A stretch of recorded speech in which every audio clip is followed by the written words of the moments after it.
Brady, I mentioned, is a senior manager as well in our audit group, works similar areas as I do in terms of retirement plan audits and oversight. And Jim Kropinski is a director with Hopkins and also working in our audit group as well. And so one of the things that I mentioned earlier is we're auditing someplace between 75, 80 plans a year, I think is the number that we're up to now. We see a lot of audits in a very short period of time, and we gain insights from going through everybody's records, and you see a lot of common trends. And so you've got that kind of boiling up over here.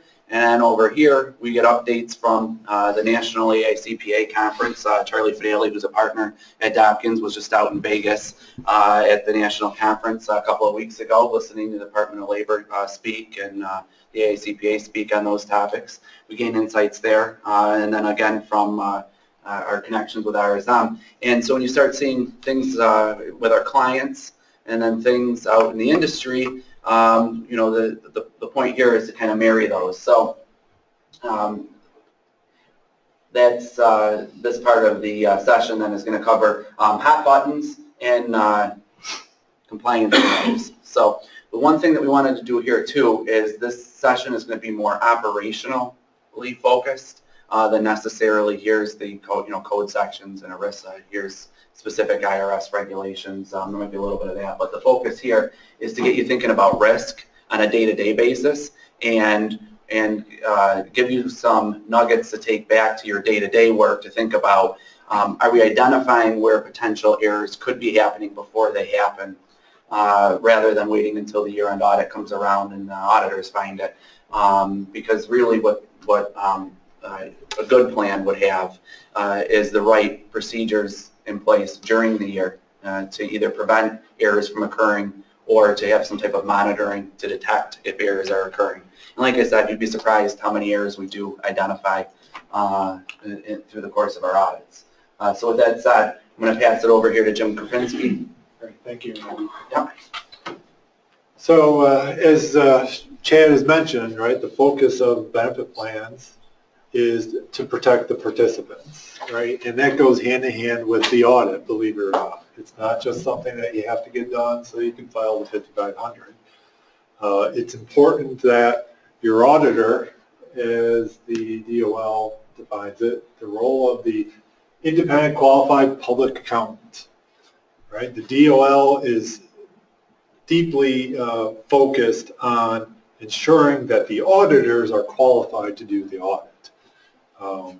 Too often they've seen that auditors don't know anything about plans. They're auditing plans, which, what is that going to do? It's not going to protect the participants.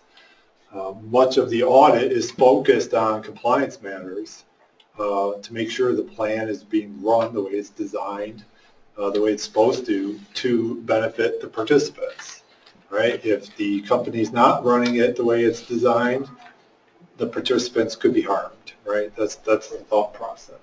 So the DOL has worked with the AICPA because the DOL does not have the resources to go out and send to all these companies to audit the plans themselves. So they partnered with the AICPA and independent accountants do the audits. Now the DOL is overseeing the accountants.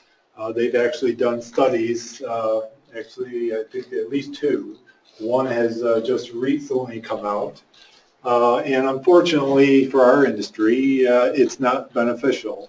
They've noticed a lot of deficiencies. However, if you really look into that detail under the cover of those results, the findings are, firms that don't do a lot of benefit plan audits, they're the ones that are failing and not doing what they're supposed to. Ones that do a lot and are very invested in this industry, they typically have definitely a higher passing rate.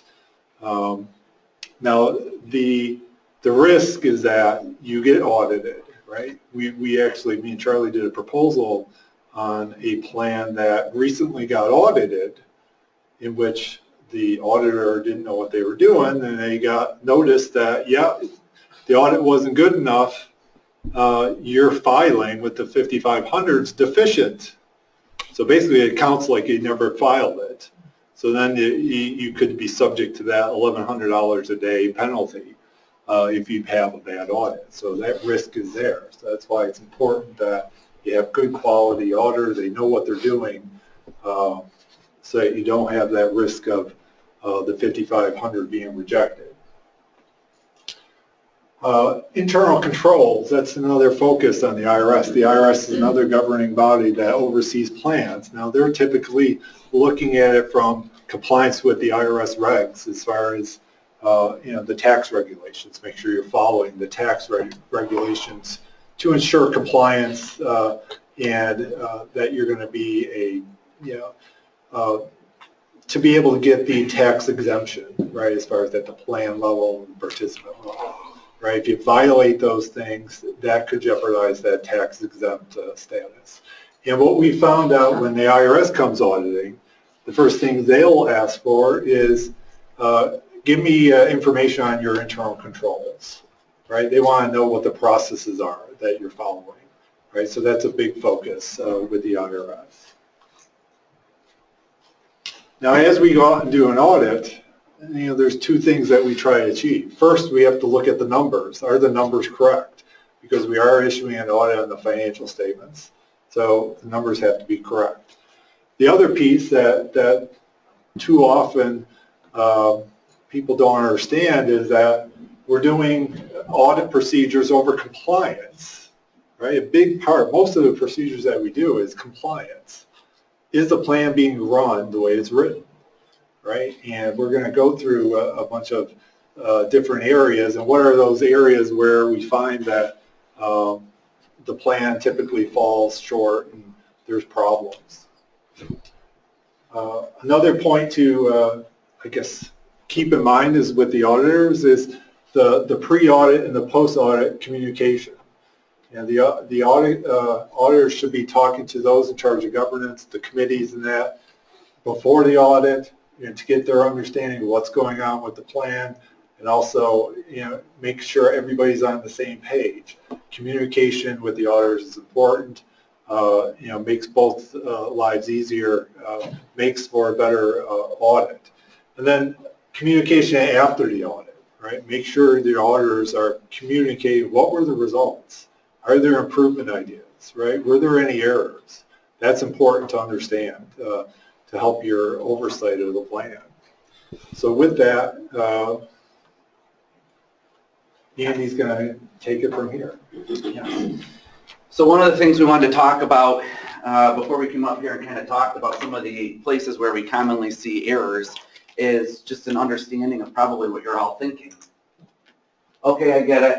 On this side, I've got the IRS I've got to worry about. I've got the Department of Labor I have to worry about. Yes, there's compliance risk. But hey, I've got a business to run, I've got a nonprofit to run, whatever your situation is, I only have so many resources. So there's a balancing act, right? And we get that. So what I wanted to do is I wanted to pass out something that the IRS publicly has available on their website for you to take back with you, okay? And what this is an internal control questionnaire that they have for their examiners when they come out and select you for audit. And you'll notice the first one there is what procedures or checks and balances do you have in place to identify operational failures? Okay, so that's the first question you get from the examiner. So how do you answer that? And going back to Chad's point, what documentation do you have to pull out of the drawer when they're there? And what documentation do you have to show that you actually thought about it? Okay, and then the second one is, do you know of any operational or form failures with the plan? Okay, so that's if you're honest. And then they go on, I'm just a little kidding there. And then they go on with a series of questions about if you did know of any operational errors. Okay, so my second point that I want to leave everybody with is all too often I see plans that identify, which is great, right? So it's worst case scenario is we come in, we do the audit, we identify an error that the plan sponsor never knew happened. That's not good. Better case scenario is plan sponsor identifies an error during the year and they fix it themselves. Now that usually happens one of two ways. Either somebody in payroll or HR sits down, does a little spreadsheet, worst case, does something on paper, doesn't save it, comes up with a dollar amount and funds it, okay? That gets funded.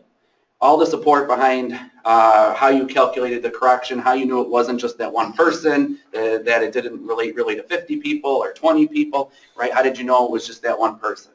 How did you know that this hasn't been going on for years? Okay, those types of considerations, all on this questionnaire, not documented. All we have is that Johnny Jones got $50 on this date to correct an error. Another bad case scenario is, plan sponsor contacts the third-party record keeper and says, we identified this issue. They say, give me the information. We'll calculate the correction. They do a full account reconstruction, and the plan sponsor believes that the TPA, third-party administrator, has all the documentation, and in fact they don't. Okay, so those are just things I want to leave you with to think about in these questions here. Okay.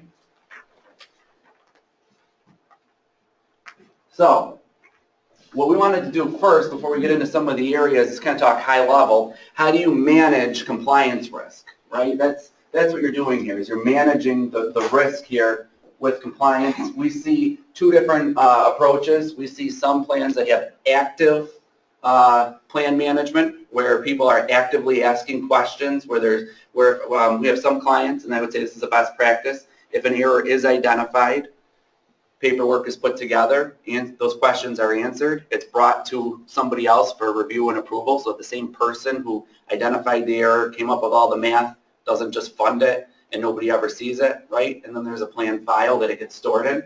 Okay, that would be an example of active plan management, along with whatever procedure they did on a periodic basis, whether it's a monthly or a quarterly reconciliation, say, of an extra reconciliation to verify that everybody was enrolled at the right time they were supposed to be enrolled in, things of those nature, okay?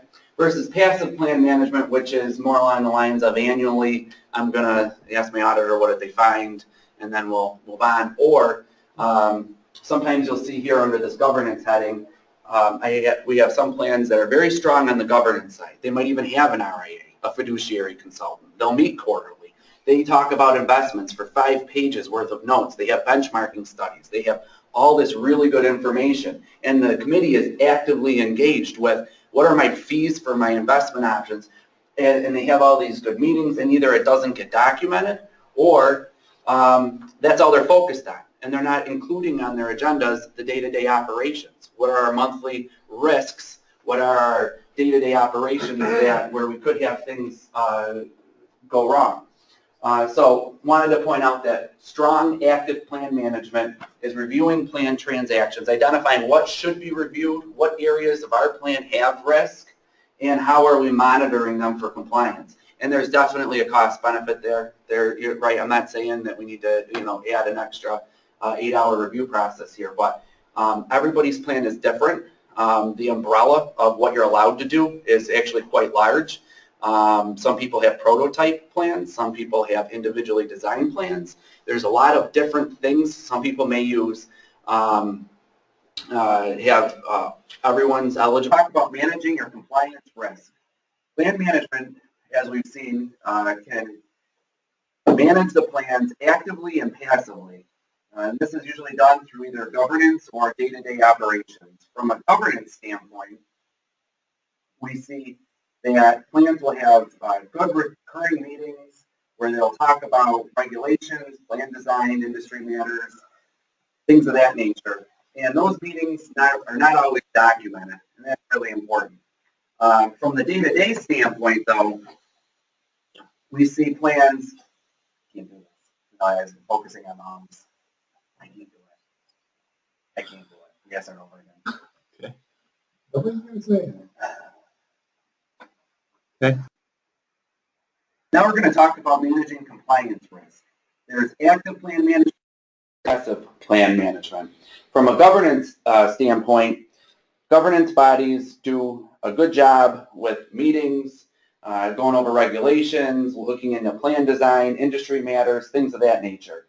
All too often, though, we see that those things aren't documented in minutes, and that's extremely important. However, we also see plans that have really good governance structures don't always focus on the day-to-day. So the question is, where should governance bodies be focused on the day-to-day? And really what that is reviewing planned transactions and monitoring for compliance. Another area is change management. Sometimes there's new payroll systems, changes in adoption agreements, changes in providers, and how is the governing body overseeing the changes that are being done. Another way a governing body can show its oversight is through reviewing a risk assessment. Now, within the area of risk assessments, there's a lot of depth that you can go into as far as the difficulties of doing the risk assessment. Some things that a risk assessment considers are what could go wrong, prioritizing risks, identifying controls to prevent or detect errors, along with areas where gaps may exist. Risk assessments can be simple, but they should be documented. They enable management to effectively and efficiently manage risks of non-compliance. One thing that's important with a risk assessment is that it should be updated periodically. An example would be going through your plan document and saying, where are areas where things could go wrong? So if you have auto enrollment that requires a participant be enrolled after, say, a 30-day time period, identifying that there's a risk of getting them enrolled timely within that 30 days, and understanding what controls do you have in place to ensure that the participant is enrolled in a timely fashion. All too often we see that plan sponsors receive changes in the adoption agreement and enact these changes, but don't understand the administrative piece of the plan changes.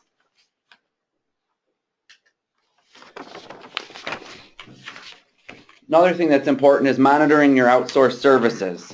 All too often we see the Department of Labor, the IRS, and also the AICPA comment on the fact that throughout the industry, many plan sponsors are not documenting their review of outsourced services.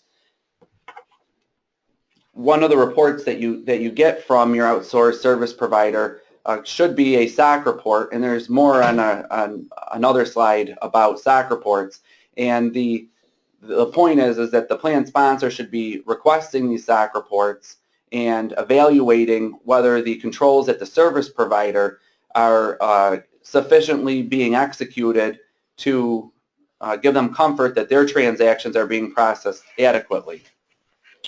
Within these SOC reports, which are about 200-300 pages, there's usually a section for user control considerations. And what that is a page or two where the provider is saying the plan sponsor needs to make sure that this page or two of items should be happening at their location. So it's important that as a plan sponsor that you go through the user control considerations and understand what is it that your provider is saying you should be doing at your organization and ensuring that they're being done. The most important part here, though, with monitoring your outsourced services is that you just can't rely solely on the service provider. All too often, that's the biggest criticism in this area, is that plan sponsors believe, well, Fidelity or Principal or Prudential are taking care of this for me, and I don't need to do anything with respect to this matter. And that's just simply not true. The regulators require that you monitor any service that's being provided by outside services, and you need to have the right procedures in place to ensure you're doing that. Most recently, the IRS issued guidance related to loan processing and hardship distributions. These are two areas where the providers were offering to solely take care of loan approvals and processing, and also within the area of hardship distributions, there's a new thing that a lot of the larger providers were doing, such as e-certifications of hardship distributions. E-certification enabled the participant to just check a box that they certified that they qualified and not have to furnish all of the documentation that historically was required to give to the plan sponsor. The IRS has frowned upon outsourcing these services solely to your provider and not having adequate oversight to ensure that they're obtaining the right documentation and overseeing things as they should. So now we have a few other hot buttons and compliance matters in these areas that we're going to cover now. One thing I wanted to give plan sponsors a thought on here is plan design. Within the area of plan design, all too often plan sponsors receive prototype plan documents where there's various boxes that can be checked, where plan sponsors check a box and now that's the way it's going to be done. And a lot of times the focus isn't necessarily how do I now administratively carry this on.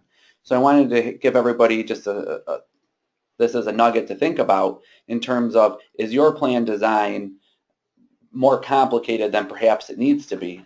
Many times we find that plans that have errors in certain areas year to year to year don't have adequate controls in place. So when we talk to them about their options, sometimes it's put in stronger controls where monthly or quarterly you're going to review certain matters, or maybe just change your plan document. Maybe instead of using hours of service, for example, for eligibility matters, maybe use an elapsed time method and say that it's if you have 6 months based on your calendar start date that you're enrolled versus hours of service.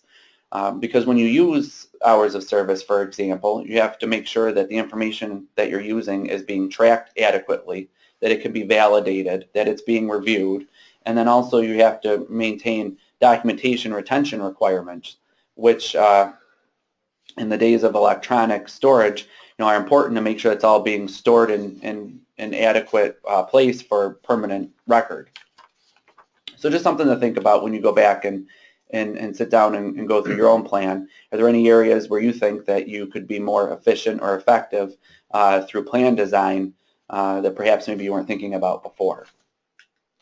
So now I'm going to turn it over to Brendan Brady to talk to you about contributions. Thank you, Andy. Now, one of the most common areas of deficiencies within plans is contributions. This is something that the IRS has identified in their enforcement actions and the filings that plans do with their programs as far as self-corrections. This is one of the most frequent errors. Something close to 50% of plan errors involve errors in the calculation of contributions or in the calculation of eligible compensation. And this is something that's universal to nearly all retirement plans. Defined contribution plans are going to use a definition of eligible compensation to calculate contributions into the plan. Most defined benefit plans are going to base the benefits they pay on some definition of eligible compensation. Excuse me. So on the surface, this seems like it's pretty simple. You've got somebody making $1,000 a week, and they want to contribute 5% of their pay into their 401k plan, so you put $50 in and you're all set. But in reality, there's a lot more to it than that. You may have different payroll elements. For example, we have a lot of nonprofit clients here, and they'll have people who work during the day as a therapist, and then they work a separate job in the evening as an aide at a residence. And those are two different jobs paying two different pay rates, and they're coded separately in the payroll system. And things to think about here is if you have a situation like that, do you have all those different payroll elements properly mapped in your payroll system? Are they properly flagged as far as what is eligible compensation, what is not? You may have bonuses. Are bonuses eligible compensation? What's your process for ensuring new payroll elements are properly mapped? If you add a new division, a new line of business, and people are getting paid differently there, maybe they're getting paid on commission versus being paid hourly. What's your process there for making sure you're mapping those new payroll elements correctly? Another thing to think about here is if you are upgrading or changing your payroll system, what's your process to make sure that your mapping carries over properly from your old system to your new system? One of the biggest sources of errors in calculating contributions or calculating benefits if you've got a pension plan is errors in calculating the eligible compensation. So what are some common pitfalls there? Things that we see pretty frequently are manual paychecks. If you have a paycheck that's cut outside of the normal payroll cycle, so it's not run through your normal process, it's not processed in the same way. What's your process there to make sure that you properly calculated eligible compensation? And if it's a defined contribution plan where you're remitting employee contributions to the plan, that you've properly withheld the employee contributions from the paycheck. Another important thing to think about is that a lot of plans start their definition of eligible compensation with W-2 wages. Then they make some adjustments to that. They may say take out bonuses, add this back, subtract that to get to your final eligible compensation. One thing to think about there is that W-2 wages do include non-cash compensation in some cases. The most frequent example there is group term life insurance. Usually for people, there will be a small amount that gets added to their W-2 wages. You know, it's nothing significant in the grand scheme of things, but if you haven't specifically excluded that from your definition of eligible compensation, that is something that technically you should be factoring into your calculations of compensation for plan purposes. A couple other things to think about here. Bonuses and paychecks run outside the normal payroll cycle. For example, if you do a Christmas bonus at the end of the year, you give everybody a check for $100. How are you running that? Are you running it through your payroll system, or are you just running it through AP? What is your process there to make sure that all the deferrals are calculated properly, that eligible compensation is calculated properly? Another item here is plan corrections. The IRS has some very specific guidelines on if you miss employee contributions, employer matching contributions. They have very specific guidelines on how to correct that. And so if you're making a correction, have you considered those guidelines? We won't go into them in depth today. There's quite a few nuances to them, but that's something to think about as well. You have to think about what's the process for correcting not only the missed employee contribution and or employer contribution, but what about lost earnings there? Key thing here, kind of overriding all this, is do you have a process to review these items? Basically anything that's unusual, kind of outside the normal scope of paying people salaries or paying them hours times wages, all the unusual items, the non-cash compensation, manual paychecks, all those things. Do you have a process to review those items to make sure they're being properly considered? Timeliness of contributions, we touched on this earlier. Just one point that I want to make that I don't think I made earlier is that the timeliness of contributions regulations really apply only to employee contributions that are withheld from paychecks. Employer contributions are, if you have a plan that calls for employer matching contributions or employer discretionary contributions, the plan document's usually going to specify what the timing is for making those contributions. There is no regulation though, so theoretically you could make those contributions whenever you wanted. You could wait until the end of the year. If your plan document says to do otherwise, you do have an issue with the fact that you're not following the plan document. And if your practice has been to make matching contributions every pay period, and you switch to making them at the end of the year, you may run into an issue with your employees and they may not be very happy about that. Another thing to point out here is that the DOL has come out, they strongly discourage the use of paper checks to remit contributions to plans. What they like to see is electronic contributions. Their position is if you can use electronic funds transfer to pay anything else, if you pay a vendor, if you remit tax withholdings, anything like that, if you can use EFT to do that, they want you to do that to remit the contributions as well. So things to think about with timeliness of contributions. Who's in charge of making sure all the contributions are remitted timely? Do you have a process in place? Is there a reviewer who's looking at that? Do you have a payroll calendar to monitor that these contributions are getting made? Another thing to think about, someone being on vacation or being out sick, in the DOL's eyes, that's not a valid reason for late contributions. So what's your backup plan there? If your payroll clerk calls in sick or is out for a week, what do you do? Do you have a backup? Do you have some sort of contingency plan? A third thing to think about here is once the contributions have actually gotten into the plan, what do you do to make sure that they got there properly? Is somebody matching or reconciling the contributions that your custodian reports to what you calculated on your payroll reports? Another item to discuss here, this actually goes back to 1980. The IRS came out with a revenue ruling. And basically what they said here is that in a defined contribution retirement plan, contributions have to be, or plan balances have to be allocated to participants at least annually. What they were going for here is that they didn't want plan sponsors, for-profit plan sponsors, putting money into a plan, taking a deduction for that contribution on their tax return, and then that money never actually making it into the participant's account.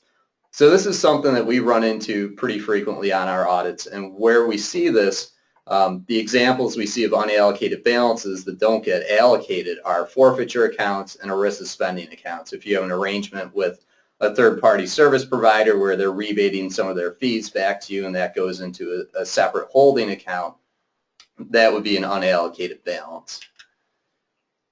So an important thing to think about here is that to allocate balances, you don't have to actually take the balance out of the unallocated account and move it into other participants' accounts. So you wouldn't have to take the unallocated balance and put $1 into my account and $1 into Andy's account and $1 into Jim's account.